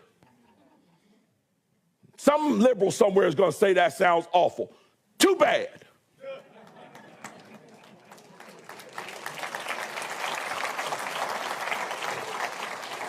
Get mad at me if you want to.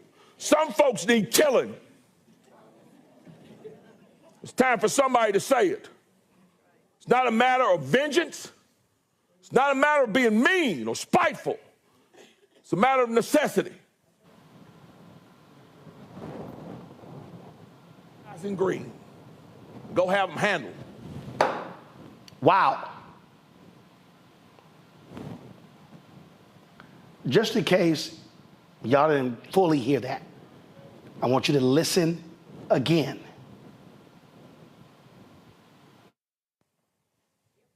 You know, it was a time when we used to meet evil on the battlefield, and guess what we did to it? We killed it. We didn't quibble about it. We didn't argue about it. We didn't fight about it. We killed it. Some liberal somewhere is going to say that sounds awful. Too bad.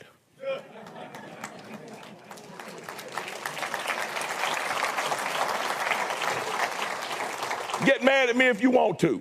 Some folks need killing. It's time for somebody to say it. It's not a matter of vengeance. It's not a matter of being mean or spiteful.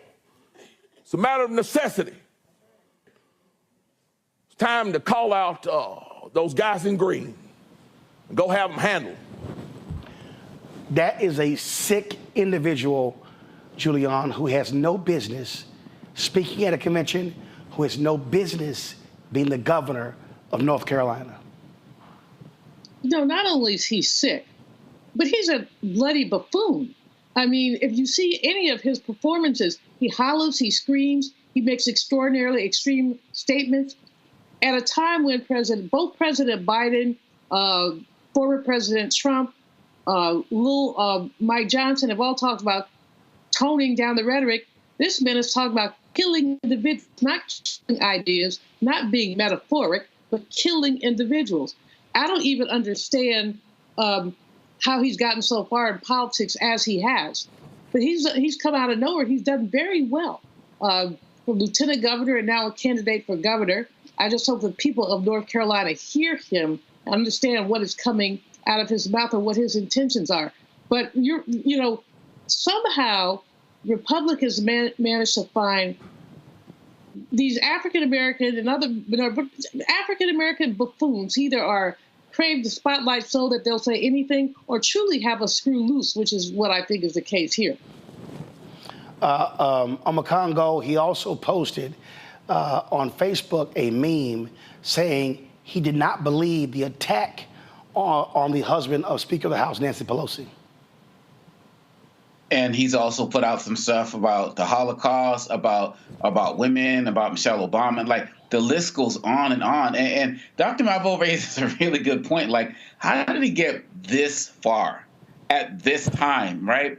And the fact that he is speaking tonight, and I know these comments that he made about some people need killing were made before the assassination attempt. I want to know what people ask him are going to ask him about that at the convention. I want to see what he's going to say tonight. And when I close my eyes, quite honestly, this sounds like some, white governor, some white sheriff in the South during the Jim Crow era is talking about us, right? And so he's talking about, if any black person out there, if someone in this country says some people just need killing, chances are they're talking about us. And those folks in that audience who were behind him were real smart not to be clapping and cheering, though there were some in the audience who we couldn't see who were, but they didn't want to be a part of that. This man is dangerous, kind of reminds me of Sheriff Clark on some levels, but he should have been disinvited from the convention for not condemning these types of words, or maybe push his speech back if he was going to change something. But again, Nobody should believe in any way, shape, or form that the Republican Party is going to change its tactics and its thoughts about violence. This is who they are. This is the base of who they are because they have no real policies. They switch up their agenda and their platform based on whatever Trump says. But this idea about violence and the ideas about using it has always been at the core of what they believed in. And these latest Mark Robinson comments are going to represent that. Nobody's going to talk this week, Roland, and talk about I'm a changed man, I'm a changed woman, I'm a changed person based on what happened to Trump a couple of days ago. This is who they are. Lauren, he actually ran away from the media when he was questioned about that. Watch this.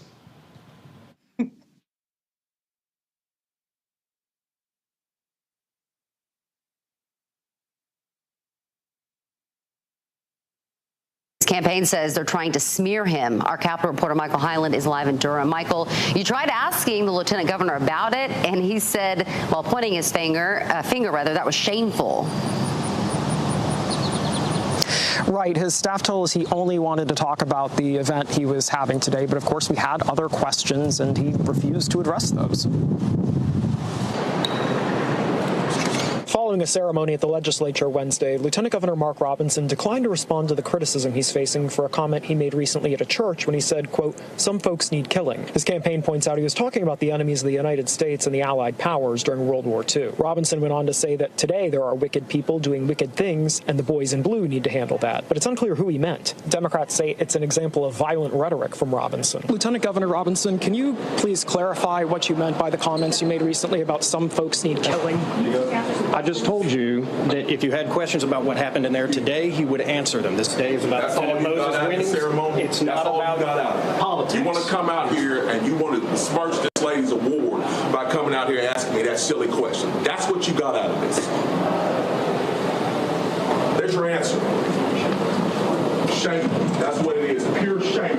I talked to Democratic Attorney General Josh Stein as he toured Durham Tech Wednesday. Promoting political violence is absolutely unacceptable. The way our democracy works is for people to have free exchange of ideas and do so knowing that they will be safe. I also asked Stein about the debate in his party, whether President Biden should stay in the race. You still want him to be your party's nominee this year? The decision is entirely up to the president. He has all the delegates, and he has indicated that he's running for election, and there's no question. Again, I love these folks, Lauren, who love to run their mouths, but then we get questioned. Shameful. How dare you ask that question? And I'm only addressing today's event. Yeah. See, the problem, of course, is that he's working with the taxpayers' money. He's not owning and running a private corporation, and as such, the media does, in fact, get to ask him questions. You know, if it's okay with you. You'll notice that DeSantis and these people now are getting to the point where they're blocking out the press. They don't want the press in the room. So they've got the taxpayers' money that they're using to operate in their public office. But they don't want anyone asking them any questions. The other idiot part about this is if he's claiming he was talking about World War II, then he can just say that, right? You don't get to control what people ask you at a press event. They can ask you whatever they want to ask. And these are the same guys that want to carry a copy of the Constitution in their pocket but can't read the First Amendment. So you either believe in it or you don't. Obviously, you don't when you say stupid things and then you got to own up to it and explain it. Mark Robinson can't explain it because he's a minstrel show. He is the type of black person that these Republicans love to have around, which is that person who never defends anything black, says the type of things that Bull Connor might say in the 1950s or 60s, and it's sort of just a walking minstrel show. And for any of these people, particularly Mark Robinson, some of these other people on the program tonight, they've got a few people who are quite interesting. Byron Donalds, Marjorie Taylor Greene. For any of these people to be lecturing anybody on political violence is absolutely laughable. Marjorie Taylor Greene has a commercial where she is shooting an assault weapon with the words coming across the screen by how she's aiming at the Democrats and Joe Biden's name on the screen with the assault weapon, and she's laying in the back of a flatbed truck shooting the gun while she's talking, and Nancy Pelosi's name is at the bottom of the screen. They are in no position to be lecturing anybody about political violence or anything else. Their party has branded that. They've got Republican members of Congress on Christmas cards with their family holding assault weapons. So, I mean, what are you doing? Co-signing murder? Now, these are the same people, too, who will lecture you on the Ten Commandments and haven't read the first and second commandment. I mean, what business are they in? It's tomfoolery. And for the Democratic Party not to call that out every day of the week is insane. The Democratic Party to be spending all of its time destroying their top of ticket when you're dealing with these types of people is insane. Mark Robinson has a shot. He has a shot of winning and being the governor of North Carolina. So it's an amazing world we live in. And frankly, I think the events of Saturday is a great example of how when you co-sign to assault weapons and everybody, is fine with assault weapons, even at the Wisconsin convention, they have some rule where there's some buffer area where you can actually carry a firearm. Of course, the governor of Wisconsin tried to get them to change that rule and they wouldn't change it. You are asking for trouble with these assault weapons, and trouble is what they got over the weekend. Well, look, you make a good point here because we're talking about a party, Julian, who openly embraces the AR-15. In fact, here's a photo. Now mind you, the gunman on Saturday used an AR-15 type rifle. We haven't gotten the official from the FBI. This is at the Republican National Convention, a AR-15 giveaway. Oh my. These people are sick in the head. That's what they are. And remember, you had members. Of course, what Lauren was talking about. These were ads or postcards. Marjorie Taylor Greene and Lauren Boebert. Yeah. I mean, and you had Republicans who were even wearing AR-15 lapel pins. That's how sick these people are. And then, of course, you had that one Republican from Georgia who tried to blame Saturday's shooting on Biden. This is one of his campaign ads. He was in town yesterday to talk about our elections. It seems that he and Kamala Harris called anyone who disagreed with the federal hijacking of this election a racist. Well, Joe, I got some news for you. Let me tell you what Georgians really believe. First of all, you count the legal votes that were cast in the state of Georgia, Donald Trump won this state, period. Number two, get rid of those voting machines. Go back to paper ballots once and for all. Number three, get rid of those ridiculous drop boxes across this state that the Democrats use to stuff the ballots and steal our elections. Number four, let's go to national forensic audits in every election cycle across this country. As a matter of fact, it's one of the first bills I'll introduce when I get to Washington. You see, Georgians are sick and tired of weak-kneed, spineless politicians who won't fight for Trump, get to the bottom of 2020, and fix our elections. Well, if they won't do it, Mike Collins will.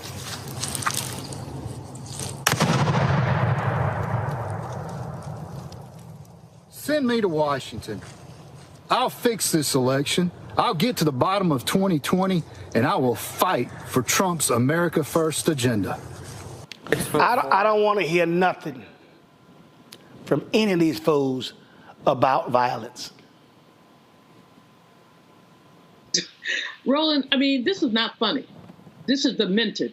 But this guy with his stereotypically thick Southern accent, toting his gun through the commercial, talking. Why are they still talking about 2020? That has been decided. That's number one. Number two, all this ancillary use of guns like they're some kind of a prop.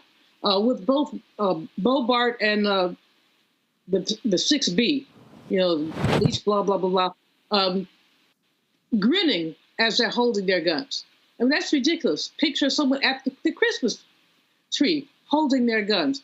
The Second Amendment, for all this, does not say that you have to have an assault weapon. An assault weapon is not ammunition. And after we've seen so many of these AR-15s shooting up our schools, after to say that these Republicans say you got a gun allowed zone near your convention, that's asking for trouble. It's truly asking for trouble. I think that the governor of Wisconsin, I was watching something, and they said the governor could just suspend the carry rights for the convention. There are going to be too many people around there. too many fools around there, too many emotions that are highly agitated.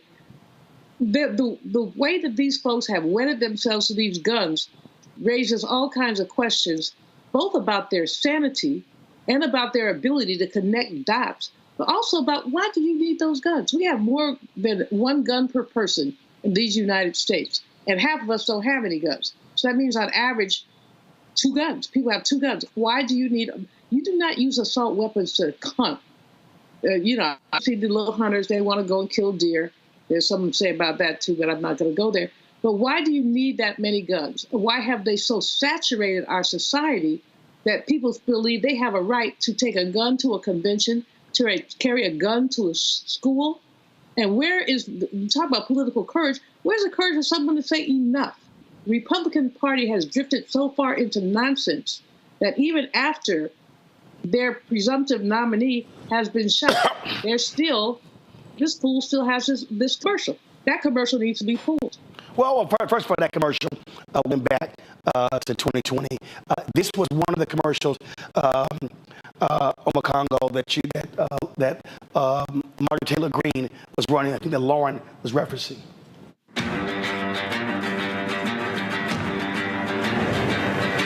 I'm Marjorie Greene, and I approve this ad. America's the greatest country in the world. We need conservatives in Washington that will keep it that way. I'm running to stop gun control. Open borders. The Green New Deal. And socialism. Democrats fight for their socialist agenda every single day. I'll fight even harder to stop them. I'm Marjorie Greene, Republican for Congress. Save America, stop socialism. That's how trash these folks are. Omakongo.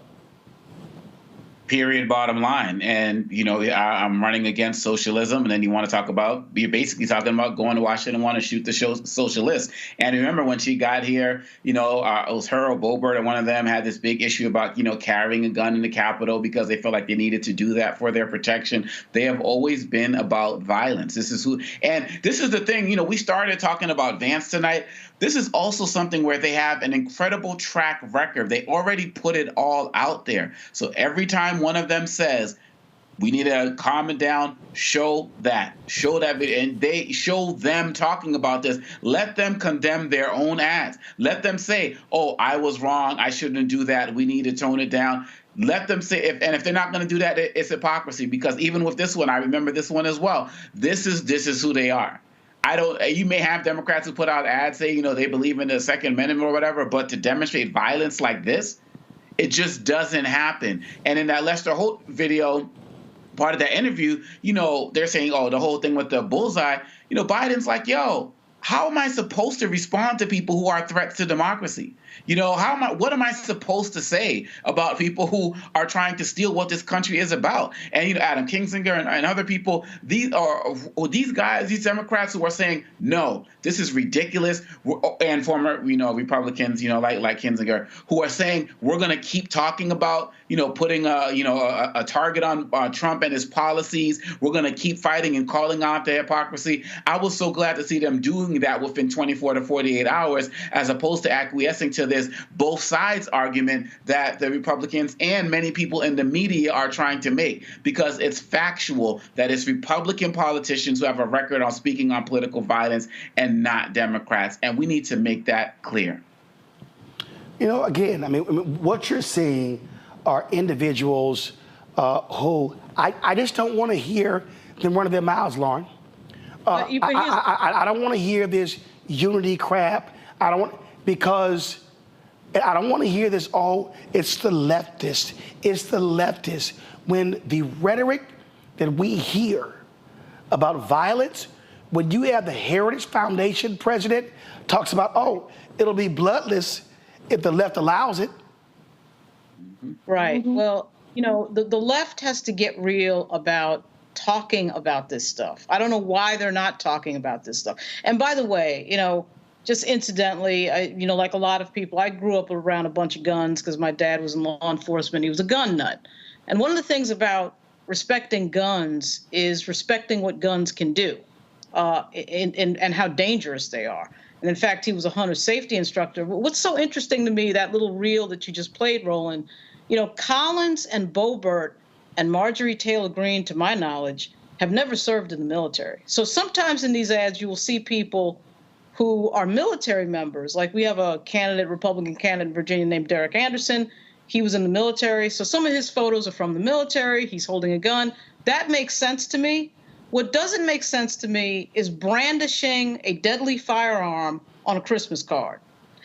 Brandishing a deadly firearm in a commercial where Nancy Pelosi's name and Joe Biden's name are at the bottom of the screen. And frankly, I have no idea why the FBI has not visited these people. Because Mike Collins is he owns a trucking company. That has nothing to do with firearms. He's never been in a profession that firearms are featured in that profession, where it would make sense that maybe in his political advertising there would be a firearm. So why isn't the FBI having a little bit of a sit down with these people? I have no idea. And yes, Marjorie Taylor Greene did try to bring a firearm into the Capitol, which she probably did because they had a rule before Nancy Pelosi put up the metal detectors that the members could walk around the metal detector. Then we started to find out that, members of Congress just feel this need to bring a handgun onto the floor of the House, which makes no sense because you have the U.S. Capitol Police for that. So why are you bringing a firearm onto this? It makes no sense. They just want to brandish and brag that, I've got a firearm. It makes no sense. None of these people were ex-law enforcement or military. It's just wanting to talk tough and wanting, quite frankly, to have a threatening, menacing presence around the entire party. They're branding to that. And the Democrats have to wake up to that really fast because they've been doing this now for years. And when in 2011, when Gabby Gifford was almost murdered in Arizona, that's when I thought they might sort of wake up. And then Steve Scalise got shot. I think it was 2017. I thought they would wake up with that. They never woke up with any of that. But why DOJ hasn't stepped in on some of these people, I would love to know. I would love to know why DOJ has not done that. This was Thomas Massey out of Kentucky. One second. This was his Christmas card. I mean, who the hell makes that a Christmas card? That ain't Jesus. That ain't Christian. These people are deranged, Julianne. They are deranged. They're beyond deranged, Roland. I mean, who thinks that that's attractive? Most people have their Christmas cards. They have a tree. Maybe they have their family. They might have a snowman or something like that. Everybody with a gun, that's sending some kind of a signal.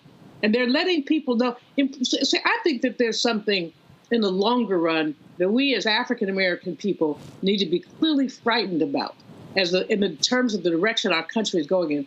Frightened enough to fight back like hell. Because all these people believe that they can arm themselves. And then the orange man talking about going into our cities where so much crime and weaponizing the army. If you just keep thinking through that, you just unravel that ball of yarn, you can find us, basically, I won't say concentration camps, that's too harsh a statement, but find our mobility severely restricted, just as it was in enslavement. And so I don't mean to be dystopian, but when I see all these people with all these guns, it just makes me shiver. In fear, frankly, is that what are you thinking? Why are you doing this? And why are we, Black people and other people, but I'm thinking about my community and the ways of carry laws or what it's stand your ground laws, all of these things. This is dangerous. This is extremely dangerous. And I don't know that any of us has put the time and energy into basically unpacking it and then fighting it. We've got to fight this nonsense. Hold tight one second. Go into a quick break. We're going to come back for final comments. Also, all y'all on YouTube, it's almost 5,000 of y'all. Hit the damn like button. We should easily be at 2,000, 2,500 likes. So get it done before I come back. I'll be right back on Roland Martin Unfiltered.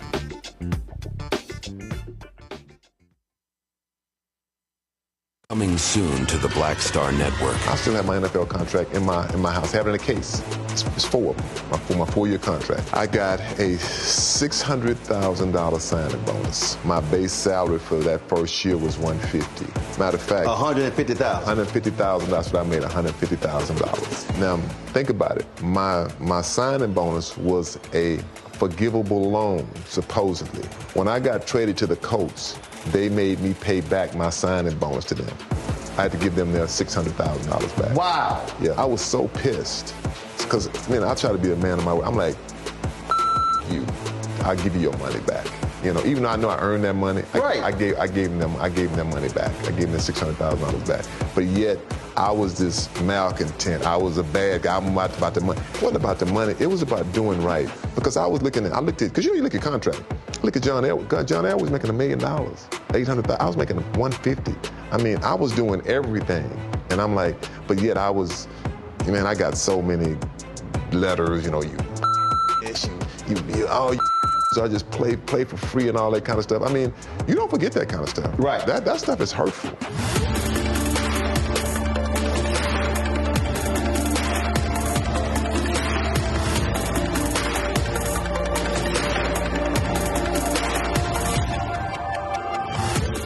Hi, I'm Jo Marie Payton, voice of Sugar Mama on Disney's Louder and Prouder Disney Plus, and I'm with Roland Martin on Unfiltered.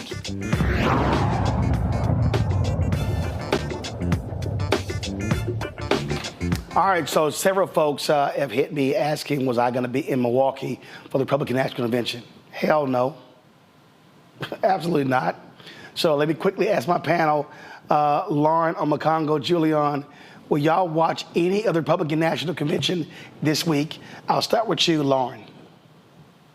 Yeah, I'll watch it. And I've been to, plenty of Republican conventions. And interestingly enough, I think they run an easier convention to get into and to deal with. I'm not sure why that is. Their security always seems to be a little less problematic, and the Democrats are just more logistically annoying. But I'll watch it. I'll watch some of it. I'll probably watch Glenn Youngkin. The Virginia folks I'll watch if there's any Virginia. We'll see. Julian? I don't know. I may watch a little bit of it.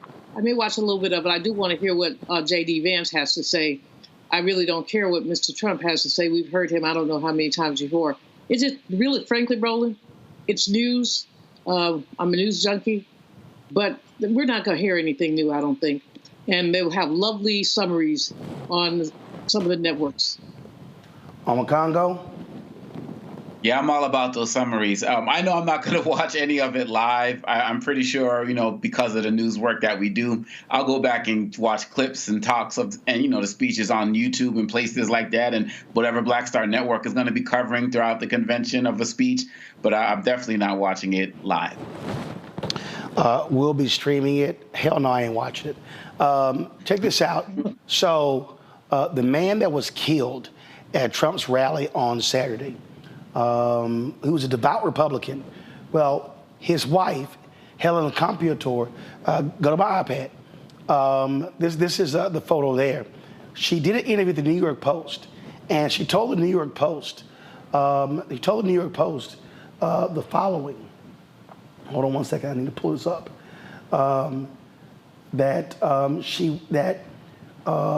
She said that in the piece, come on iPad. Helen told the Post that President Joe Biden tried to call her, but she declined to speak to him since her husband was a devout Republican and he would not have wanted me to talk to him. But she added that she does not hold the current president responsible for what happened to her family. I don't have any ill will towards Joe Biden. I'm not one of those people that gets involved in politics. I support Trump. That's who I'm voting for. But I don't have ill will towards Biden.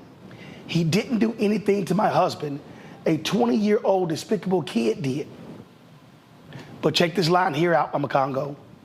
The family has not heard from Trump, she added. Wow.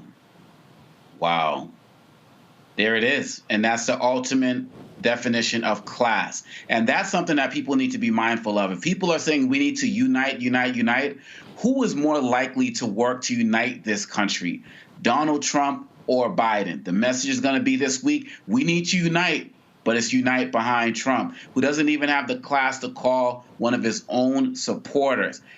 This was the same guy who didn't show up for military people who got killed when they came back and their bodies were brought back. He didn't call families, when families were killed or in these Black Lives Matter issues and protests. This is who he is. And as Dr. Maya Angelou said, when someone shows you who you are, believe them the first time. This is disgraceful.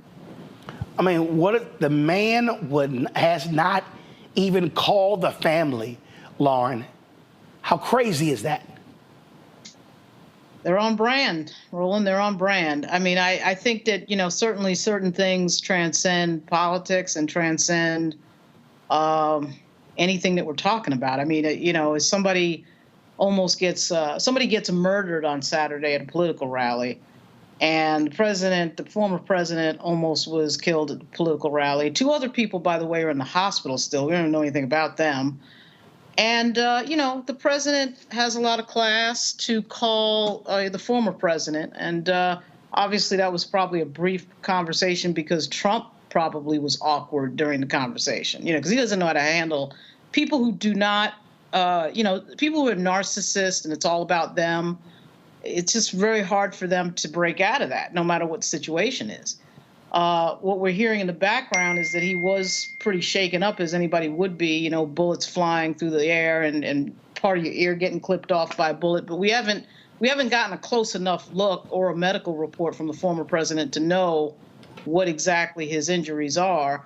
But without regard to that, I'm sure he was shaken up. I had 2 friends there that were 2 of the photographers who were there, Doug Mills and Evan Vucci. And Doug Mills, I texted a few times, and it's a frightening thing to have, to have bullets going by. I mean, I've been to the range many times with my dad and one of my boyfriends, and I know what it is to have the power of a weapon going off, and to have that aimed at you is extremely scary. But it's on brand. There's just certain things that Donald Trump in his personality he can't do. I don't think we should be surprised at this point. The man is 78 years old, but I think we need to do the right thing regardless of when other people do the wrong thing. What they do should not guide our behavior, or Donald or Joe Biden's behavior. So Joe Biden's doing the right thing, and he should do the classy thing, and I'm sure he'll continue to do that. I mean, that's just. He is who he is, Julian. All about him.